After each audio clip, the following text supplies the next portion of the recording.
Assalamualaikum warahmatullahi wabarakatuh. Bismillahirrahmanirrahim. Alhamdulillahirabbil alamin. Wa shalli wa sallim barik ala sayyidina Maulana Muhammadin wa ala alihi washabihi ajmain.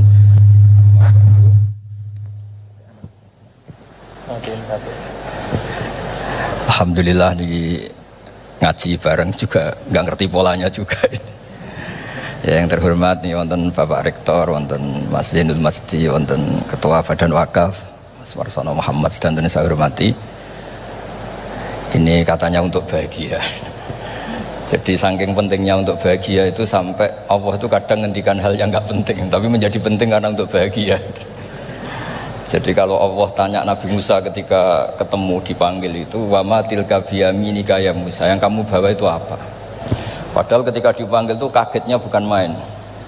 Misalnya pegawai UI dipanggil rektor itu kagetnya bukan main. Bawaannya rektor itu mesti nyalahkan. Mesti pikirannya orang itu mesti ketua badan wakaf ya sama. Mesti mau negur atau apalah. Nah, bawaan orang dipanggil atasan tuh grogi, maka Allah ngendikan yang rileks. Kamu bawa apa? Gitu. Yang kamu pegang tangan kanan kamu itu apa? Masa Allah tanya sekedar gitu kan karuan? Wong kita manusia aja tahu yang dibawa Musa itu apa tong? Kok Allah malah tanya? Banyak analis, banyak mufassir, banyak ahli hakikat yang berpendapat Allah itu menghilangkan groginya Nabi Musa, sehingga tanya yang ringan. Jadi saya mohon ini pimpinan di sini juga kalau tanya anak buah yang ringan-ringan, wes sarapan. Jadi kalau sosokan disiplin itu bukan sunnatullah, saya jamin itu. Apalagi tanya saya, kenapa Gus terlambat? Mulai saya pulang. Tuhan yang Tuhan saja sebaik itu kok rektor sama badan wakaf kok sekeras itu gitu. Jadi ini bukan gojlok supaya jadi orang yang dekat Allah gitu. Jadi ditanya, wa ma tilka biyaminika ya Musa, kamu bawa apa ke sini? Yang di tangan kanan kamu itu apa? Nah bisa jawabnya ya lucu ya sederhana. Ini tongkat Gusti, tak pakai menggembala kambing, tak pakai ini itu. Bisa masih bilang dan lain-lain. Kayak laporan keuangan tuh, kalau susah nerangkan itu dan lain. Terakhir ditutup waliya fiha ma'aribu ukhra, dan masih ada lagi yang lain di depan Allah. Kamu lapor audit di badan wakaf, diterima enggak laporan lain-lain? Ini teman saya lama ini. Saya di UI itu sudah lama, cuma inginnya dikenal Allah, tapi sekarang malah dikenal rektor. Aduh repot aja. Saya dulu dari anak Profesor Zaini itu mulai 2000, tahun 2000 dekat sekali dengan saya, sering ke rumah saya, ke kontrakan saya karena diskusi tafsir. Dan saya ikhlas sekali tidak ingin dikenal rektor, badan wakaf siapapun, karena keluarga saya itu, bapak saya itu wali. Jadi kalau wali itu kepinginnya dikenal Allah, tahu-tahu diturunkan derajatnya disuruh kenal rektor, kenal badan wakaf. Jadi ini ada pemakhlukan. Ya ada pemakhlukan, turun dulu baru naik. Ya. Jadi saya artinya gini, saya di sini itu sohibul bait. Jadi tadi Mas Masdi itu keliru kalau nanti saya ngisi, saya ini sohibul bait, nanti yang ngisi ini. Maksudnya seperti itu maksudnya. Jadi, karena tuan rumahnya saya Pak Warsono. Ya, ini tamu ya. Tapi ternyata pemakhlukan itu penting. Di dalam ilmu tafsir diantaranya itu dikenal namanya tanazzulatul maula. Allah itu menurunkan martabatnya. Allah sebagai Tuhan tentu tidak pernah menghutang kita, tidak pernah merasa dikasih, karena semuanya itu milik Allah. Tapi Allah untuk memotivasi orang amal itu ketika Allah mangzalladzi yuqridu waha qardan hasana, siapa yang mau menghutangi saya? Allah itu tentu tidak butuh hutang kita, karena kan semua milik kita itu milik Allah. Tapi supaya orang termotivasi amal, merasa superior, merasa heroik, saya mau menghutangi Allah, saya mau menolong Allah. Padahal Allah huwan nasir, Allah ni'mal maula wa ni'man nasir. Tapi Allah mengistilahkan dirinya intan suruwaha, jika kalian menolong Allah. Wahal yahtaju ilan nasri, tentu tidak, Allah tidak butuh pertolongan kita. Tapi itu tanazzulan. Allah yang Tuhan saja menurunkan derajatnya untuk komunikasi dengan manusia. Artinya kalau saya makomnya sudah fana kenal Allah, saya juga ikhlas turun derajat kenal rektor gitu. Jadi itu insya Allah tidak masalah gitu. Ben sampean pernah dengar ilmu hakikat memang gitu. Jadi saya ini memang sudah sering cerita ke Pak Fajar, Pak Sadeli, Pak Junaid. Saya ini sudah daftar ingin jadi resi lah. Saya sudah nggak pernah keluar, saya di rumah ngaji. Tapi ngaji kalau ngaji terus ya. Saya belum pernah tidak ngaji. Satu hari minimal ngaji 4 kali. Ngaji fikih yang saya sering itu fikih karena Mbah Basa emang ahli usul fikih. Dulu pertama Profesor Zaini melibatkan saya ini cerita ke Mas Majdi itu gara-gara beliau itu profesornya itu sastra, adab, di Al-Azhar itu adab. Iya, Zaini. Orang tua dari rektor. Iya. Nah, karena jurusannya adab, beliau memang pakarnya kalau menghaluskan bahasa. Tapi masalahnya di Quran kan banyak fikih juga dan beliau cari ahli fikih. Singkat cerita, entah gimana ceritanya Allah yang mempertemukan ketemu saya. Nah, kenapa kita butuh fikih, tidak sekedar kesusastraan atau ilmu adab? Karena ada tafsir atau fikih dalam Quran yang mau tidak mau harus difikihkan. Misalnya begini, wa antajma'u bainal ukhtain, kamu tidak boleh menikahi sekaligus mbak dan adiknya atau adiknya dan mbaknya. Jika Anda berpikir Quran itu hanya Quran, maka berarti apa boleh menikahi misalnya Sri dengan buliknya, Sri dengan budenya. Padahal tidak boleh juga. Tapi faktanya Quran hanya ngendikan wa antasma'u bainal ukhtain. Sebab itu zaman Rasulullah SAW sugeng itu nambahi wala binal mar'ati wa ammatiha wala binal mar'ati wa kholatiha. Juga tidak boleh menikahi Sri dan budenya atau Sri dan buliknya. Dan kebetulan Nabi itu tidak menambahkan wala binal mar'ati wa jaddatiha. Karena kayaknya itu nggak usah dilarang, ya sudah lucu aja gitu. Masa kamu nikahi perempuan umur 17 terus minat mbahnya umur 70. Lah itu kalau sampai butuh dilarang ya Anda perlu berobat itu. Tapi kalau bule kan kadang masih menarik. Orang-orang kayak gini itu misalnya nikah umur 17, bulenya cantik umur 30, minat enggak? Jadi artinya butuh dilarang untuk tidak minat tuh butuh dilarang gitu. Tapi kalau mbah Ngono kok ditakok. nah ngono kok ditakon. Ini pakarnya.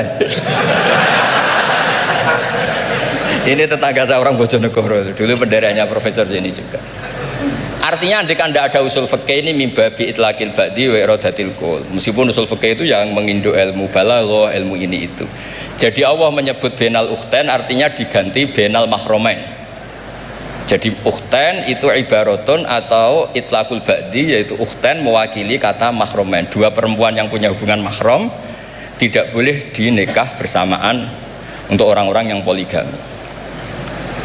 Ini penting supaya semua tafsir juga gitu, lafat-lafat yang ada mahdzufnya itu kita jaga, baik itu secara keilmuan maupun secara fikih. Keilmuan misalnya begini, orang yang dilaknati Allah, mal'anahu wa ghadiba alaihi, di antaranya diteruskan wa ja'ala minhumul qiradata wal khanazira wa abadat tauhid. Lalu misalnya secara penelitian tidak pernah ada makhluk manusia yang dulu jadi kera. Tapi melihat ayat itu seakan-akan itu pernah ada periode atau kejadian di mana manusia itu dirubah jadi kera. Wa ja'ala minhumul qiradata. Mau tidak mau kita butuh perangkat ilmu lain yang namanya balaghah. Itu orang Jawa, itu kalau dilangkai kakinya itu hanya bilang kayak kera. Orang nggak sopan tuh katanya kayak kera. Tapi kalau dilangkai kepalanya langsung oh dasar ketek itu, dasar kera itu. Artinya dalam ilmu tasbih, kalau kemiripannya itu biasa itu masih disebut ka, seperti. Tapi kalau mirip banget perilakunya itu kafnya dibuang. Sehingga orang yang tuli banget terhadap kebenaran Allah bilang summum bukmun umyun. Orang kafir itu summun, tuli misalnya. Bukmun ada bisu. Padahal faktanya mereka bisa mendengar, bisa ngomong, bisa bicara. Tapi saking tidak pernahnya mau mendengar kebenaran, di redakseknya sumun, bukan kasumi tapi sumun. Begitu juga di bab madah memuji. Kalau orang agak ganteng, mungkin saya kalau muji Mas Masdi hanya kalkomar, muji Pak Rektor paling ya kalkomar.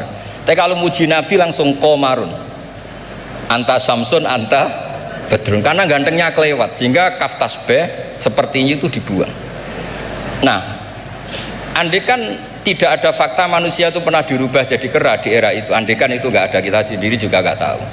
Kita masih bisa menganalisis dengan teori balaghah. Jadi wajah alamin humul kirodata ekal kirodah. Mereka atau mislal kirodah, mereka dijadikan Allah laksana kera, tidak berakhlak, tidak beretika, tidak bermoral. Ini pentingnya ilmu balaghah, sehingga kita tidak perlu mengharuskan orang berkeyakinan dulu itu pernah ada orang manusia dirubah jadi apa? Kera.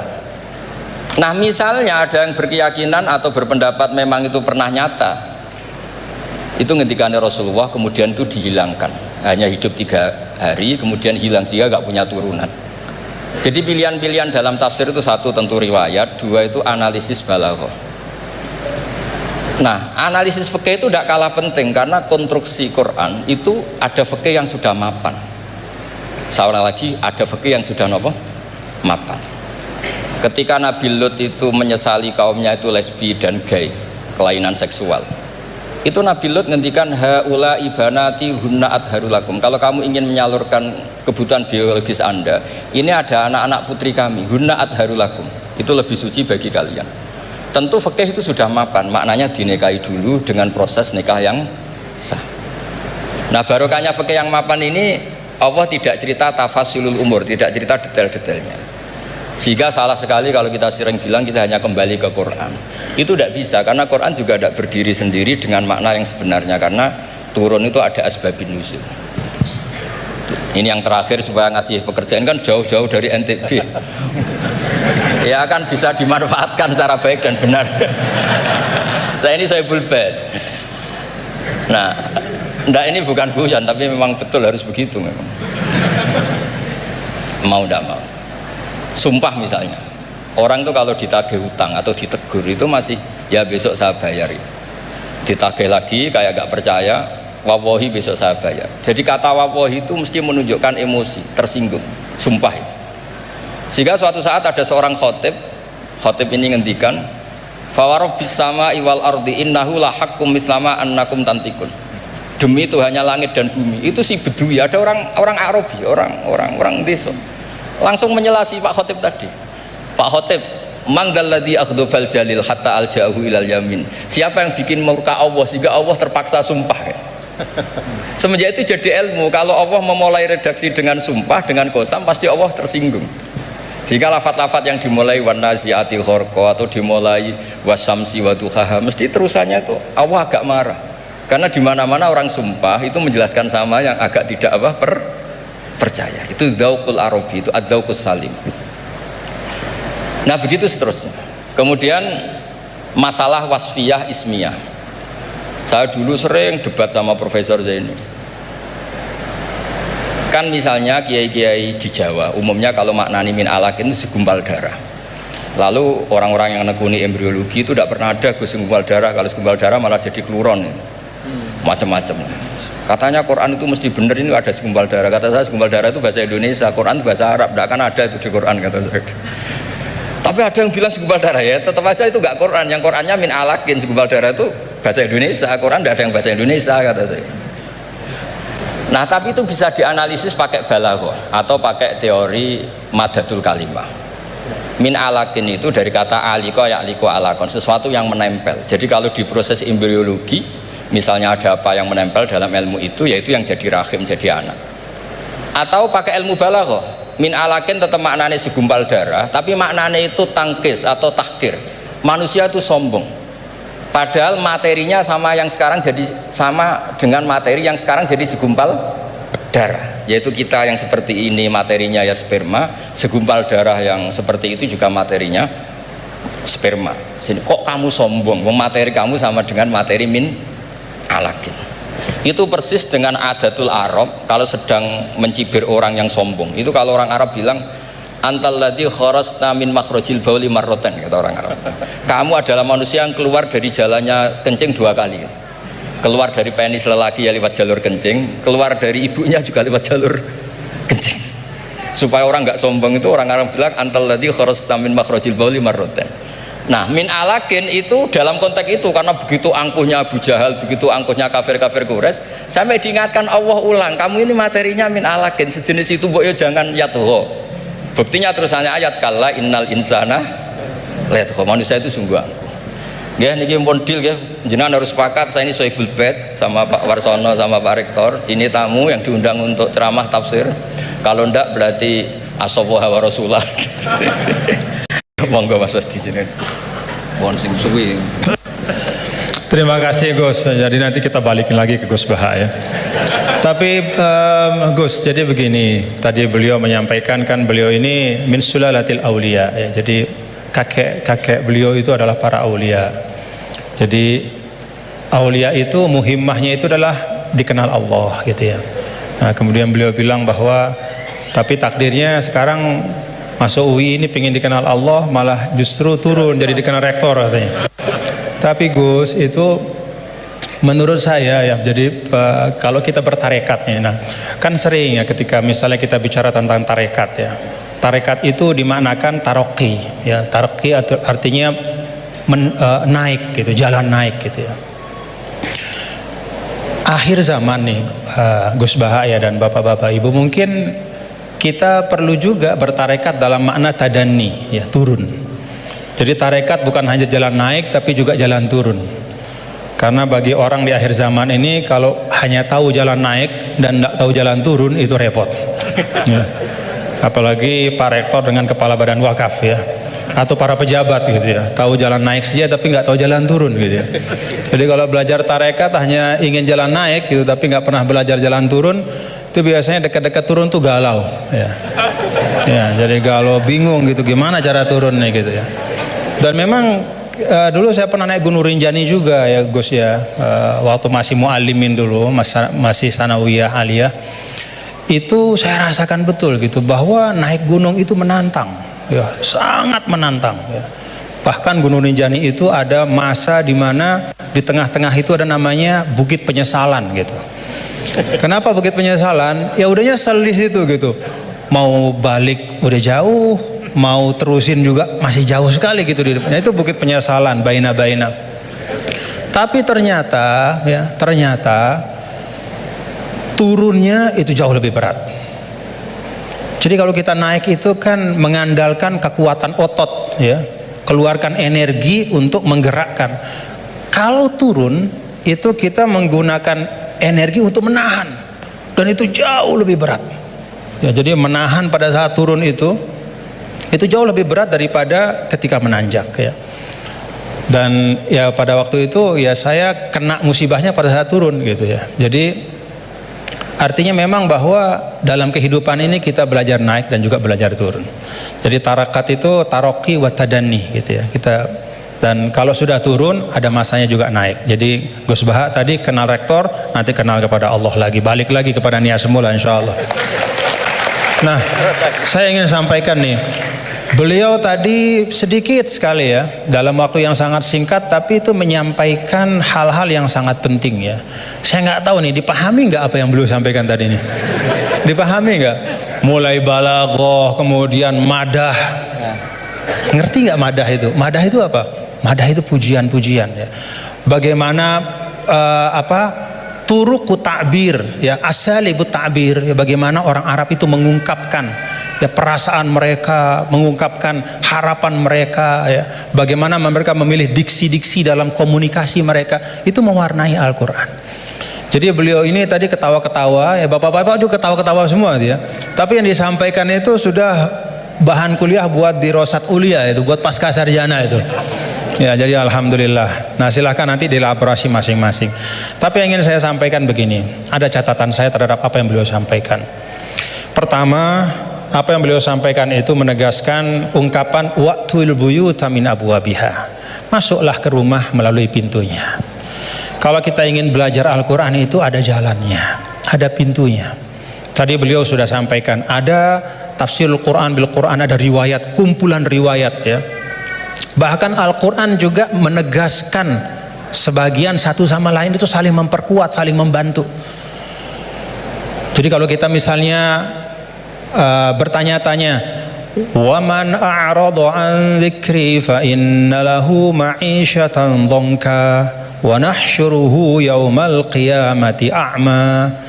Kata zikri itu maksudnya apa gitu? Karena kata zikr itu kan dalam Al-Quran luas ya.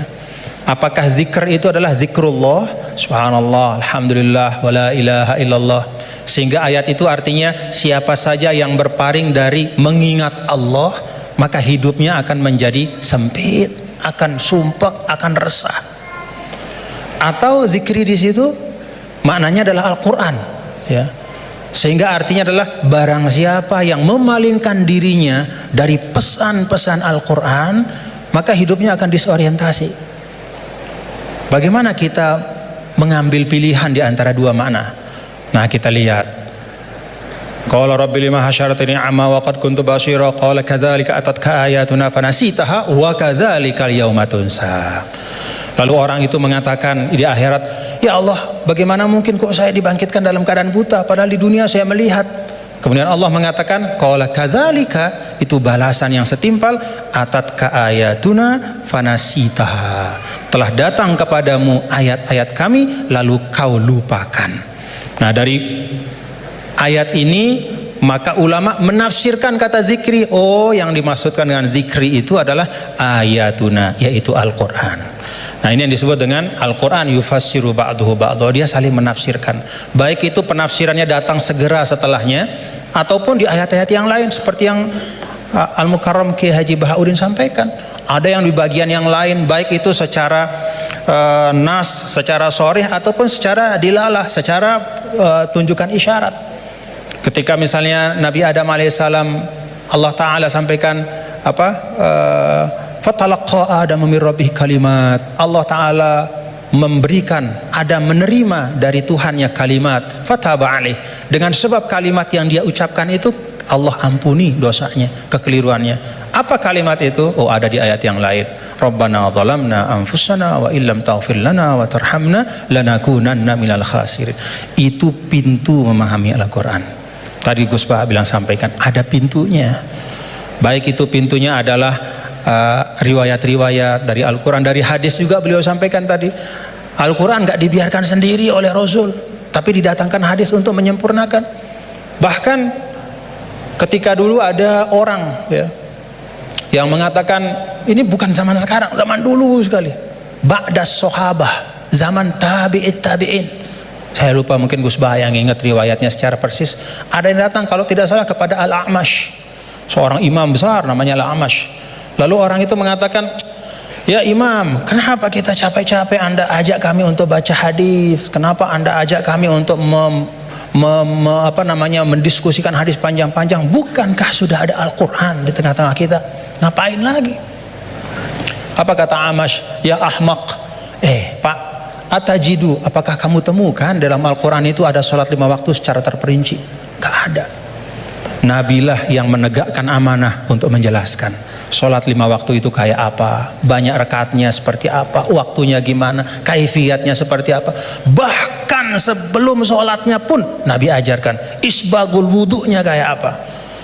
Bahkan tidak hanya yang wajib-wajib dalam wudu, madmadoh, istinsyaknya pun, kumur-kumurnya, masukin air ke hidung, semua diajarkan sama Nabi. Maka Amash mengatakan, dari sisi ini Al-Quran lebih butuh kepada hadis daripada hadis kepada Al-Quran. Dari sisi bahwa hadis itu menguraikan, menjelaskan dan menyempurnakan, menambahkan, melengkapi bahkan yang tidak ada di Al-Quran. Nah, itu pintu memahami Al-Quran. Karena itu tidak boleh dan tidak ada istilahnya namanya ahlul Quran dalam makna bahwa hanya mau Quran saja, nggak mau tahu apa kata hadis. Itu nggak ada istilah dalam Islam. Ilmu yang muktabar selalu Al-Quran bersama dengan hadis Rasulullah SAW. Lalu yang kedua pintunya apa? Ya asbabun nuzul. Tadi juga disinggung selintas oleh guru kita bahwa ada sebab-sebab dari turunnya Al-Quran, ayat-ayat Al-Quran. Yang kalau sebab ini nggak difahami, bisa saja ya dalam beberapa kasus orang salah faham. Dan itu kejadiannya bahkan sekali lagi bukan hari ini, bukan kemarin, tapi dulu pada masa orang-orangnya itu masih berhimpitan, berdempetan dengan Rasulullah SAW. Ada seorang sahabat didatangkan, kalau tidak salah pada masa Sayyidina Umar bin Al-Khattab radhiyallahu anhu. Lalu dia ditanya, kenapa kok kamu minum minuman keras gitu kan? Dia mengatakan, loh kan saya ini orang beriman, saya kan orang bertakwa. Kan di Al-Quran tuh ada, laisa 'alal ladzina amanu wa 'amilus solihati junahum fima ta'imu idza mattaqaw wa amanu ila akhir ayat. Gak masalah kalau sudah beriman bertakwa makan minum apapun, begitu. Kalau ini secara harfiah kita baca ayat itu. Lalu karena dia baca ayat itu saja, dia beranggapan oh berarti makan minum udah bebas karena sudah beriman bertakwa. Nah saat itulah kemudian diluruskan bahwa ayat ini sabab nuzulnya adalah ketika ada sebagian sahabat yang datang kepada Rasulullah SAW dan bertanya, ya Rasulullah, ada teman-teman kita yang sudah meninggal, mereka syuhada pada saat perang-perang, mereka mati syahid, mereka meninggal sebelum turunnya ayat yang mengharamkan khamar. Bagaimana nasib mereka ya Rasulullah? Padahal mereka meninggal dalam keadaan masih minum khamar. Jadi meninggal ya masih minum karena memang belum turun pengharaman. Maka turunlah ayat ini menjelaskan. Oh, kalau memang orang nggak tahu, belum ada taklif kepada dia, nggak dosa. Nah, sebagian ulama kemudian menarik ayat ini juga ke masa sekarang, ya. Kalau misalnya ada di tempat-tempat tertentu, misalnya ada katakanlah dakwah Islam masuk ke suatu negara misalnya, lalu para dai itu menyampaikan tentang tauhid, menyampaikan tentang rukun iman, baru disampaikan tentang rukun iman, rukun Islam, kemudian orang itu dia bersyahadat, dia baru sholat, lalu dia meninggal dalam keadaan dia masih minum khamar, pada saat belum dijelaskan oleh dai itu bahwa Islam mengharamkan khamar. Bagaimana hukumnya dia gitu? Dia masuk orang baik apa gimana? Oh enggak, berarti dia tidak terkena ya kepada kewajiban untuk menjauhkan diri dari khamar karena memang belum dijelaskan. Nah karena itu kita bapak-bapak saudara-saudara, kita berlapang-lapang lah seperti yang guru kita sering sampaikan, kita berlapang. Jangankan pada masa sekarang, pada masa dulu saja ketika masa Imam Ghazali, apa kata Imam Ghazali? Ini tentang dakwah. Kata Imam Ghazali, menurut saya ya, Ahlur Rum ya, orang-orang yang ada di daerah-daerah yang berjauhan, jauh dari pusat Islam, dan karena itu dia tidak dapat pesan Islam, dia nggak ngerti Islam itu apa, atau Islam itu sampai tapi fi wajhin musyawash, bentuknya udah nggak bener ya, disinformasi tentang Islam. Maka kata Imam Ghazali, orang itu menurut saya hukum mereka adalah sama seperti hukum ahlul fatrah.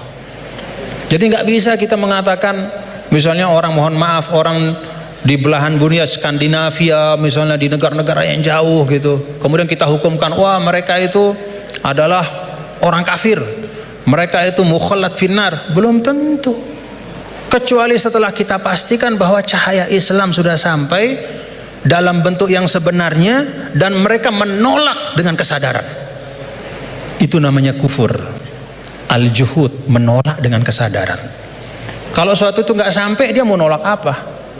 Atau kalau sesuatu itu sampai tidak dalam bentuk yang benar, dia nggak salah kalau nolak. Misalnya hari-hari dia dapat berita Islam agama teroris, misalnya nih dari medianya, itu aja yang dia konsumsi. Kita nggak punya dai ke sana karena nggak ada kita yang menguasai bahasa Skandinavia misalnya, nggak ada yang ngerti bahasa Finland, maka kita nggak pergi ke sana. Kita di sini saja di Indonesia, lalu kita hukumkan orang di sana di mana-mana hanya karena dia tidak la ilaha illallah Muhammadur Rasulullah berarti kafirun mukhalladun finnar.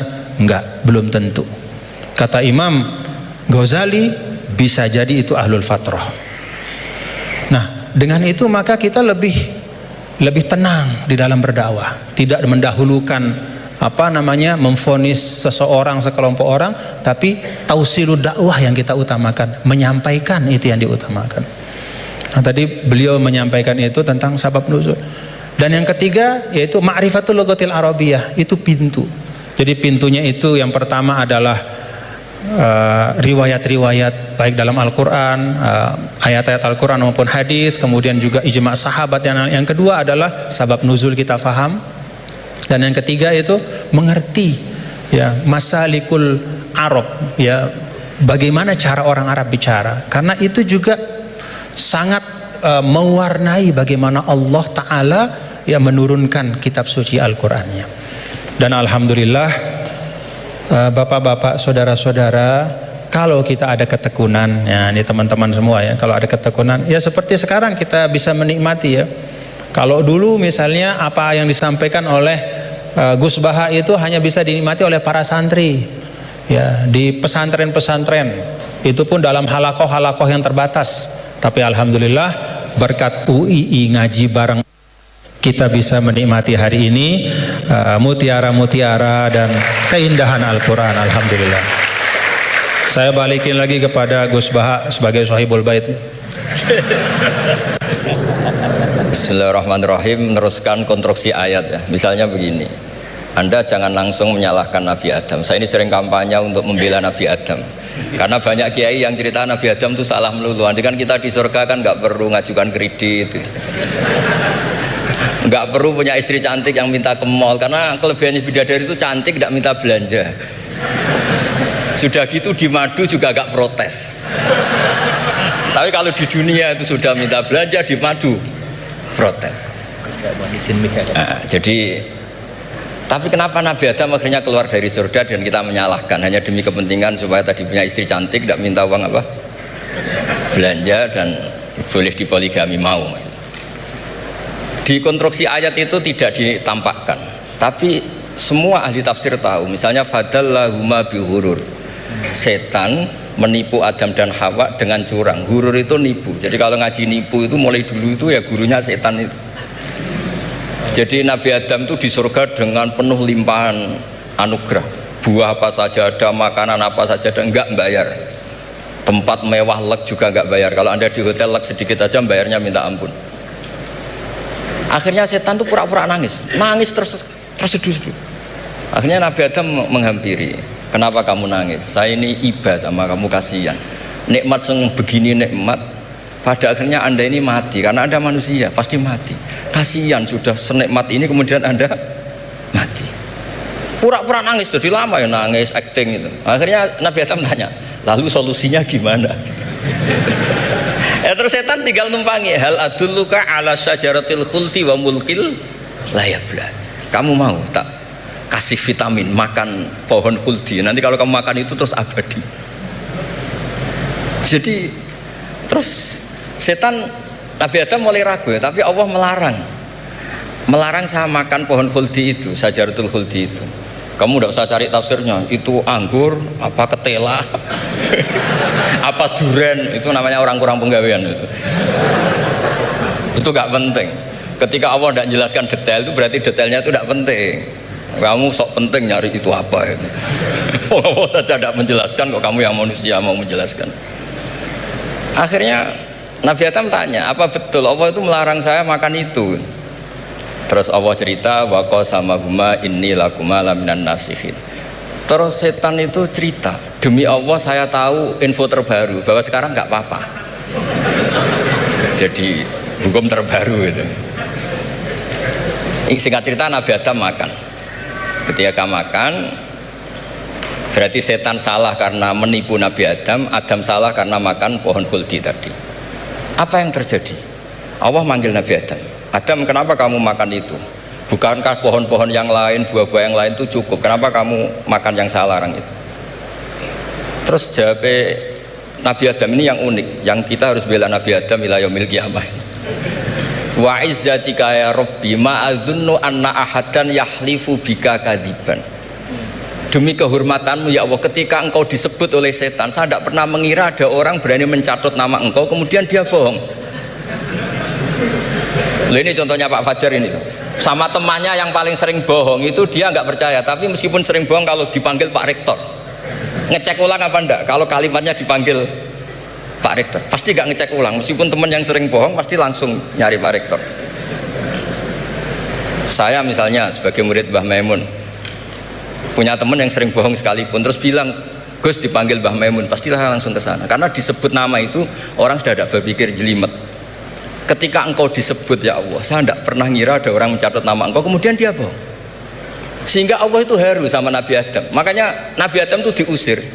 Ini meneruskan ayat yang dibaca Mas Majid tadi, diusir tapi disangoni.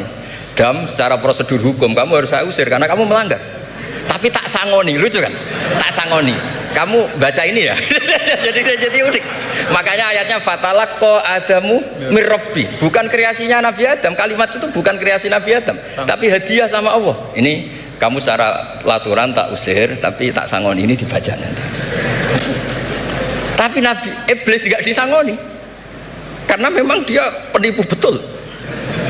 Udah gitu akting pura-pura nangis, pura-pura ini itu. Jadi bener-bener penipu ulung. Makanya sekarang pun kalau penipu itu memang harus sopan, harus nangis. Itu cara untuk karena sanatnya penipuan memang begitu, sanat awalnya memang begitu. Pura-pura nangis terus pura-pura itu. Jadi itu memang cara paling efektif untuk apa? Nipu. Ada sanatnya. Ada sanatnya. Nah, lalu kenapa ada hadis mangqala la ilaha illallah dakhalal jannah? Ini terakhir terus nanti Mas Masdi ngendikan terus doai sekalian. Perintah Sohibul Bait, bukan permintaan, perintah. Perintah itu bukan berarti tidak sopan. Memang bahasa Indonesia itu gitu. Permohonan itu mesti diabaikan. Kalau perintah itu agak tegas. Bukan masalah. Jadi begini. Saya ulang lagi konstruksi ya, konstruksi ayat fadallahuma bihurur. Kenapa mangqala la ilaha dakhalal jannah? Itu unik. Kalau kita baca hadis, ada orang itu pendosa, salahnya sudah minta ampun. Sama Allah dipanggil. Ini hadis musnad, riwayat Musnad Ahmad dan banyak riwayat yang lain. Dipanggil, "Fulan, kamu ke sini. Kamu lihat itu apa?" "Bok, Gusti." "Berapa?" 99. Per bok itu maddul basor. Sepanjang mata melihat itu isinya dokumen kesalahan dia. Jadi nggak kayak yang di pengadilan itu hanya beberapa tumpuk. Itu sepanjang dia lihat itu kesalahannya dia. Sepanjang dia melihat. Sudah gitu jumlahnya 99. Ya dia putus asa, dia tidak akan masuk surga. Kemudian sama Allah, sudah kamu tenang saja. Diambilkan bok kecil, kecil sekali, paling sak bok jam tangannya. Dah, innaka lan tuzlamal yaum, kamu tidak akan terdolimi. Kenapa Gusti? Ini kamu punya kebaikan ini kecil sekali. Ya apa efeknya Gusti? Kan nggak ngefek kesalahan seperti itu. Kemudian bandingannya hanya kebaikan sekecil itu. Udah kamu tenang aja. Setelah ditimbang box 99 yang jumlahnya maddul basor kira-kira 3 kilo sama satu wadah jam kecil, ternyata setelah ditimbang itu menangin 1 jam kecil karena isinya la ilaha illallah. Malaikat itu gak berani. Kamu berani, ada namaku kemudian kamu abaikan. Saya dipanggil 1000 mahasiswa UII sama satu Pak Rektor, Pak Fajar. Kemana arahnya? Ke satu rektor apa ke 1000 mahasiswa yang manggil? Pak Rektor, kan ini urusan nasib. Nah ini cerita. Malaikat yang nimbang Pak Warsono itu diprovokasi sama malaikat yang lain. Kamu berani nggak mempertimbangkan kata Allah di situ? Wah ya tidak berani. Nah, itu disebut fala yaskulu ma'asmillahi ta'ala sayun. Dibandingkan asma Allah itu tidak ada yang bisa ngungguli. Nah, di sini terus para torekot, para apa konwiridan Allah. Tapi karena kita ini sekarang sudah tidak ngaji malah tanya, gunanya apa sih menurut Allah? Lu nyebut pangerane orang gunane. Oh ini sedang nyebut Tuhannya, oh, kamu tanya gunanya apa? Kamu tak kasih uang aja tidak pernah tanya gunanya uang ini apa? Pas dijak wiridan tanya, gunanya apa sih? Oh dasar orang aneh. jadi logis. Nah, Nabi Adam juga sama, ketika disebut asma Allah itu nggak mikir yang lain, apa setan itu penipu apa enggak, sudah grogi yang manggil Allah langsung. Nah, makanya saya mohon kenapa kita memahami mangkana akhiru kalamihi Allah la ilaha illallah dakhalal jannah, karena dengan itu malaikat nggak berani macam-macam. Jadi nanti kalau Anda ketemu malaikat tukang hisab, ayo silahkan abaikan nama Allah. Kalau kamu berani berarti tidak malaikatnya Allah. Masa namanya Allah gak dipertimbangkan? Ya tadi misalnya dosen-dosen UI ada undangan seminar menjanjikan, enggak seminar menjanjikan tapi yang manggil rektor, milih mana? Kira-kira saja milih rektor kan? Karena ini nasib berkelanjutan kan kalau seminar kan. Apalagi ini asmane Allah. Nah, makanya Nabi ngendikan fato satisi jilat wasakula ismuwah. Kemudian bok kesalahan tadi jomplang kalah. Kemudian yang menang hanya asmanya Allah Subhanahu wa ta'ala. Makanya terus disebut, sudah Nabi ketika tanya amal apa paling baik ya Rasulullah, gini dzikrullah fisirri wal alan gini-gini, dan kamu mati dan kamu hidup walisanu katarbun, kamu harus selalu ingat Allah ta'ala. Lah dene saya sekarang itu sudah biasa ingat Allah terus disuruh ingat rektor, ya muka-muka itu tugas dari Allah juga. Saya tidak tahu apa benar apa tidak tahu. Tapi yang jelas saya tidak jenis orang yang apa ya, terus nganggep apa dunia penting mboten, tapi yo penting lah gue sanggup mati. Tapi yang jelas supaya sampean ngerti madhab saya, karena ini ngaji dan saya punya niat baik, maka saya ungkapkan cara berpikir saya. Jadi sampean tidak usah kaget, mungkin namanya kan mengabaikan kesalahan, cara berpikir nggak gitu. Kita punya riwayat sahihah bahwa ketika malaikat mengabaikan semua kesalahan ini karena nggak berani memperbandingkan asmane Allah dengan yang lain. Makanya disebut di akhir hadis fala yaskulu ma'asmillahi ta'ala syai'un. Ketika sudah nyebut Allah harus dianggap selesai. Enggak boleh habis nyebut Allah mau mati kredit, enggak boleh. BPKB di bank ini enggak boleh. Nanti akhir hayatnya bilang BPKB bukan Allah. Enggak harus kata Allah itu mengunci. Disebut akhiru kalami. Lah kalau sampean tanya, kenapa itu menjadi penting? Karena tadi malaikat tidak akan memperbandingkan Allah dengan yang lainnya. Makanya ketika ulama-ulama sufi, kalau kamu habis salah istighfar, nanti di sohifah kamu akan ditulis habis salah, salah. Terus di belakang ditulis, tapi setelah itu dia bilang astagfirullahaladzim. Nanti malaikat tinggal aja kamu teror, kamu mempertimbangkan Allah apa yang itu. Ini tak ajarin, kalau tepak ya kamu didengar, kalau tidak malah digebuki, tidak tahu saya. Tapi itu ijazah resmi nih hari ini. Hadisnya akurat. Ijazah. Nggih ngoten mawon kok nak kesuwen kepinteran nyanyi kula. Assalamualaikum warahmatullahi wabarakatuh.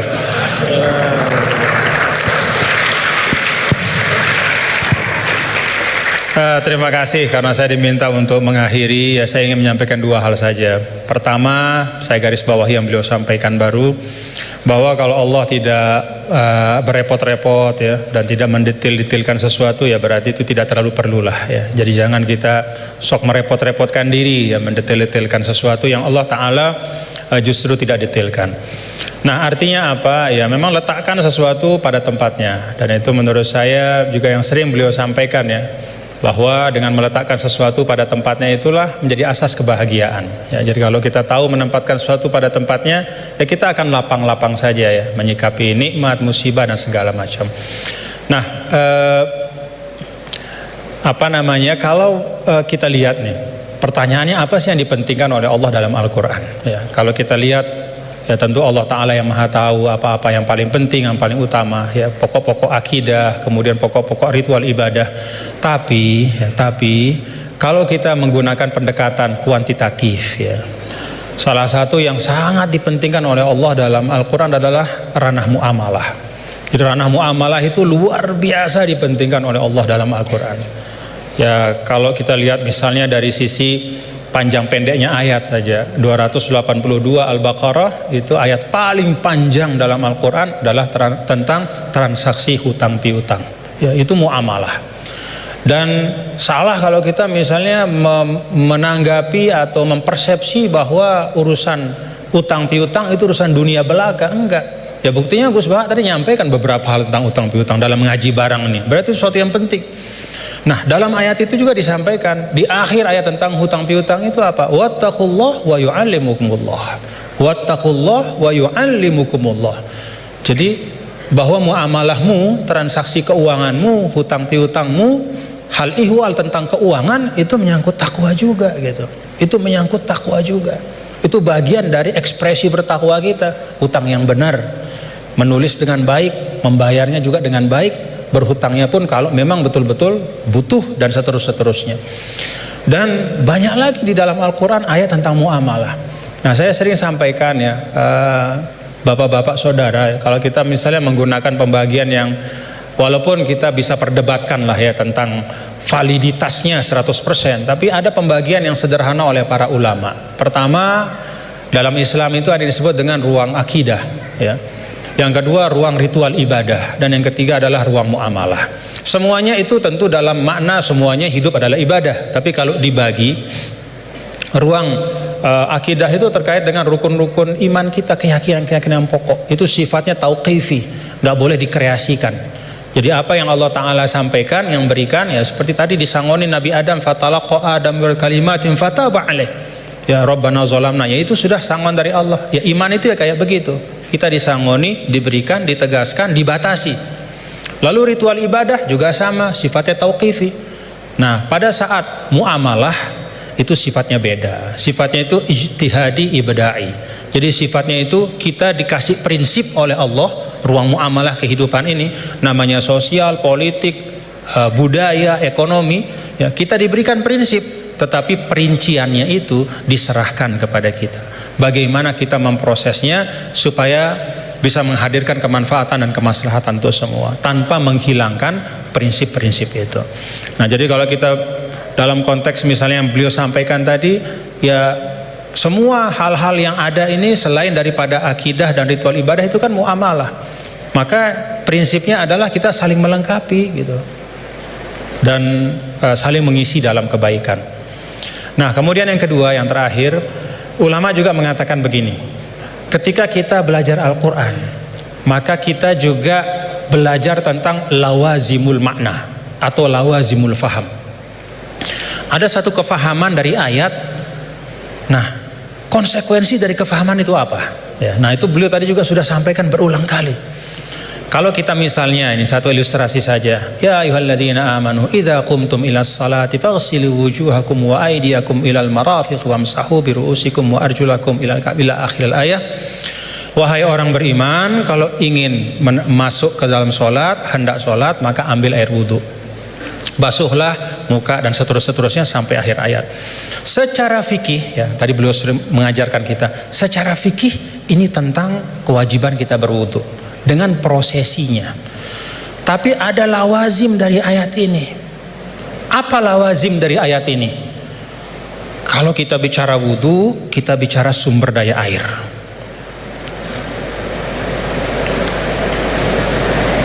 Kita bicara tentang wudhu, kita bicara tentang ekosistem kehidupan. Gak ada wudhu tanpa air. Kalau wudhu tanpa air, tayamum namanya. Gak ada wudhu tanpa air. Maka apa arti lawazim dari ayat ini? Jaga sumber daya air itu. Kalau dalam konteks misalnya pasal 33 Undang-Undang Dasar 1945, apa katanya, sumber daya alam dan semua yang menyangkut hajat hidup orang banyak dikuasai oleh negara, itu juga bagian dari lawazim makna ayat ini. Dalam arti apa? Negara, kita semua secara kolektif, ayo kita jaga sumber daya air, tidak boleh dimiliki hanya oleh sekelompok kecil saja sehingga orang kesulitan untuk memanfaatkannya. Dan pada ujungnya jangan-jangan nanti bisa orang kesulitan untuk menegakkan sholat karena nggak bisa wudhu, karena sumber daya air itu dikooptasi oleh kelompok tertentu misalnya. Itu lawazimul ayat. Ketika Allah Ta'ala misalnya, ya ayyuhalladzina amanu idza nudiya lis-salati min yaumil jumu'ati fas'au ila dzikrillah wa dzarul bai'. Wahai orang-orang beriman, kalau udah waktunya Jumatan itu, maka segera datang ke masjid, tinggalkan perdagangan. Apa lawazim dari ayat ini? Kata para ulama, lawazim dari ayat ini adalah ya bahwa Allah tidak akan bicara tentang perdagangan. Allah tidak berbicara tentang sesuatu yang penting, ya, yang bisa mengalihkan, ya, seseorang dari ibadah. Ya, kan di sini diletakkan orang kalau terlalu cinta berdagang, ya, maka dia nggak mau ninggalin bisnisnya untuk sholat gitu, karena time is money. Bagi dia 5 menit ketika sholat itu kalau udah transaksi entah berapa duit misalnya gitu. Nah, ada lawazim dari ayat ini kata para ulama bahwa ya perdagangan harus diisi oleh orang-orang itu yang tidak hanya memikirkan profit sementara di dunia, tapi dia juga memikirkan fungsi spiritual dari harta itu. Siapa itu? Ya orang beriman. Dengan kata lain ya orang Islam disuruh untuk aktif dalam berdagang. Karena ketika perdagangan itu diisi oleh orang-orang yang tidak punya pandangan lebih dari dunia, kalau kata orang Sasak, enggak-enggaknya cuma dia pandang dunia saja, ya dia tidak akan mungkin bisa menunaikan pesan ayat ini. Jadi ayat ini bisa ditunaikan pesannya adalah oleh orang-orang yang ketika dia hidup di dunia, beraktivitas di ekonomi, ya, membangun kapital, membangun bisnis, tapi pada saat yang sama dia juga meletakkan itu semua menjadi bagian dari ibadahnya kepada Allah. Jadi ayatnya tentang ibadah sholat Jumat, tapi pesannya di sana adalah isi ruang bisnis itu, ikhtiarkan supaya ruang-ruang ekonomi itu terisi oleh orang-orang yang ngerti bahwa dunia ini adalah jalan untuk mencari kebahagiaan yang lebih hakiki, yaitu di sisi Allah Ta'ala.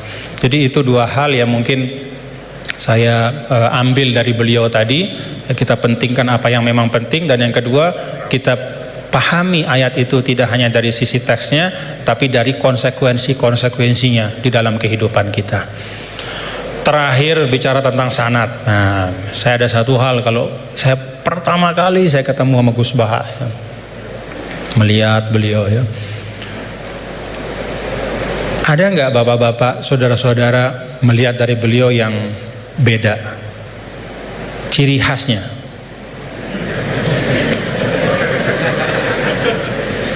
Ciri khasnya beliau itu gini, tapi hari ini ikroman li rektor, jadi rambut gak kelihatan beliau. Nah, karena beliau ini adalah keturunan dari aulia, dari Lasem ya, dan salah seorang dari masyayikh di Lasem itu adalah sahabat dari kakek kami dulu, Mbah Maksum Lasem. Ya, beliau bersahabat dengan Nini Da Maulana Syekh Tuan Guru Kiai Haji Muhammad Zainuddin Abdul Majid. Itu biasanya perilaku Lasem itu ada sanatnya gitu ya. Jadi saya lagi mikir-mikir, ini naruh topi begini tuh ada sanatnya nggak boleh? Nah, kita mau tahu dari beliau ya. Ala kulli hal, bapak-bapak saudara, terima kasih Gus atas ilmu-ilmu